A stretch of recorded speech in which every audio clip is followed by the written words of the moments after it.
నా పేరు దేవరకొండ నాగరాజు. నేను తెలంగాణ రాష్ట్ర నాయ బ్రాహ్మణ సంఘం అధ్యక్షుడిని.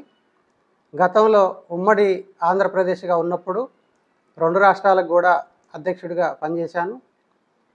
ఈరోజు తిరుపతి రావడం జరిగింది. శ్రీవారి దర్శనం చేసుకొని బయటికి వచ్చాము. ఈ సందర్భంగా 2 తెలుగు రాష్ట్రాలకు సంబంధించి ఆంధ్రలో, తెలంగాణలో 2 చోట్ల కూడా ఎన్నికలు జరిగాయి. 2 కొత్త ప్రభుత్వాలు కొలువుదీరాయి. తెలంగాణ ప్రభుత్వం 8 నెలలుగా వస్తూ ఉంది. ఆంధ్రప్రదేశ్లో 2వ నెల జరుగుతూ ఉంది. ఈ 2 ప్రభుత్వాలను కూడా మేము కోరేది ఏంటంటే, తెలంగాణలో 8 నెలలు అయినప్పటికీ నాయ బ్రాహ్మణ ఫెడరేషన్కి ఇంతవరకు పాలక కమిటీని వేయలేదు. అట్లాగనే ఇక్కడ కూడా ఆంధ్రప్రదేశ్లో నాయ బ్రాహ్మణ ఫెడరేషన్కి, కార్పొరేషన్కి పాలక కమిటీని వెంటనే ఏర్పాటు చేయాలి. అదేవిధంగా టీటీడీ బోర్డు మెంబర్గా అన్ని దేవాలయాల్లోని కళ్యాణకట్టలకి సంబంధించినటువంటి నాయ బ్రాహ్మణులని దేవాలయ పాలక కమిటీలో మెంబర్లుగా వేయాలని చెప్పని కూడా మేము ప్రభుత్వాన్ని కోరుతూ ఉన్నాం.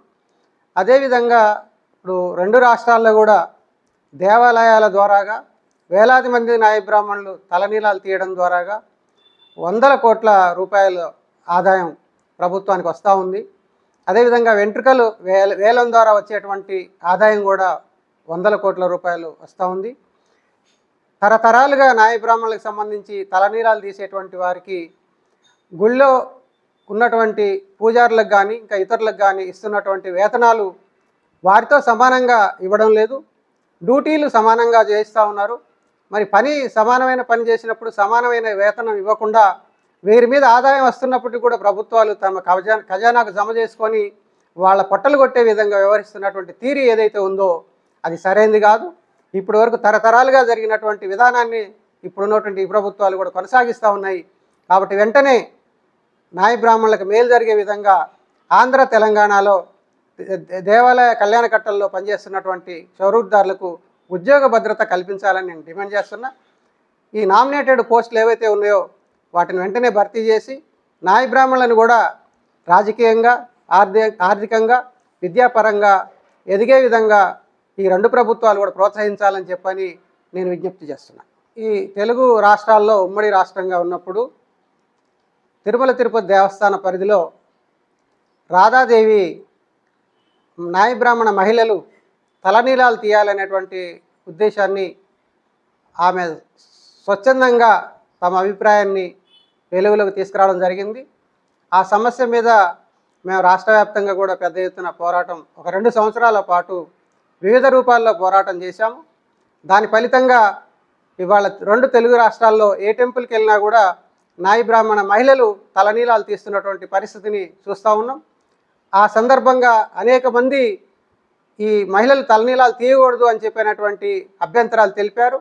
మేము కూడా దాన్ని ఎదుర్కొన్నాం, అందులో గెలిచాం. ఈరోజు విజయం సాధించి ఆ మహిళలు చేసేటువంటి పరిస్థితి తీసుకురావడం జరిగింది. దీనంతటికి కూడా కారణం ఏదైతే ఈ ఆలోచనని ముందుకు తీసుకొచ్చినటువంటి రాధాదేవి, దానికి తోడుగా మా ఆర్గనైజేషన్ కూడా అండగా ఉండి మేము పోరాడిన ఫలితాన్ని చూస్తూ ఉన్నాం.